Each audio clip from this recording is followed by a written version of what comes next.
par 5 first at Harlowton's Jawbone Creek Country Club has quite the history. The hole doglegs around a pond that's surrounded by trees, but it's what's on the other side of the pond that makes it so unique.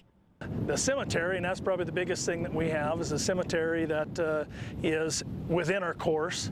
That was from when the railroad came in. It was a Japanese community where they had their cemetery, and so I don't know how many graves are in there, but that's where a lot of those people were buried. Plenty of tee shots get lost in the water short of the cemetery, but the longer hitters can wind up losing their ball in the graveyard. The pond and cemetery serve as the course's protection on the first hole, as does a west wind, leading many players to lay up short. A lot of times it depends on the wind, and we do have wind here in Harlow. But if you fly the ball about 220, 230 yards on a nice day, you can carry the pond and sometimes get out to the fairway, cutting the corner of the pond out there to the other side. On a day like today, where we got a pretty good wind out of the west, a lot of people will lay up down the middle and then make it a true par 5 and a 3-shot par 5. The pond also serves as irrigation water for Jawbone Creek Country Club, which has been extremely green and lush this season. The course also features some beautiful scenery throughout its 9 holes, as every single hole has changes in elevation. What I would say is for our community, it's a wonderful little golf course. I mean, and as you go around today, you'll see that the greens are in good shape, the tee box fairways are all in good shape. For us to have a course like this is wonderful. In Harlowton, Alec Boffinger, MTN Sports.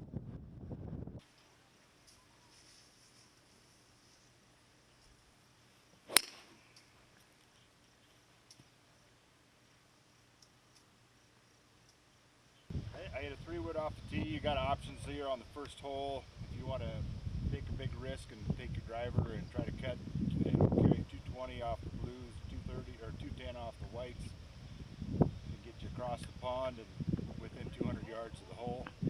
Right here at probably 70 to up to the hole. This is par 5, so just another 3-wood. That's what I used off the tee. I'll just get that again, advance it up towards the hole.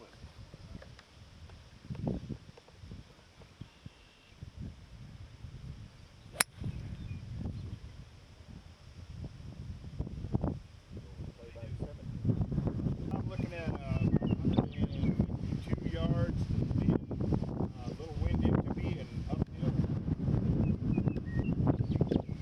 It's up onto the green. Here's third shot. Didn't keep from the fairway, but see the unique part of the Harlow Jawbone Creek and the cemetery. Inside the golf course is this hole.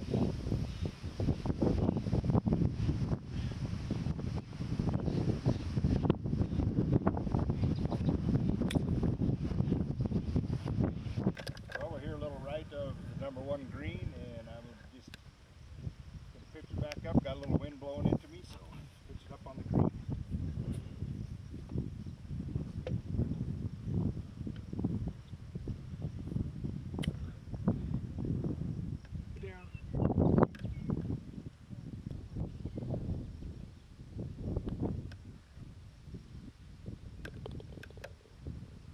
There we go. Now tell me a little bit about the risk reward off the tee. Yeah, that where I hit my second shot from, the big hitters can cut across, all the way across off the white tees and be there at 150 yards to this par 5. If you can use the driver and hit it very well. I go for the accuracy of hitting the fairway off and laying up and playing it as a par 5 and taking a 3-shot hole. But that's just what you want to do, risk reward. Take what you wanted to get and go from there.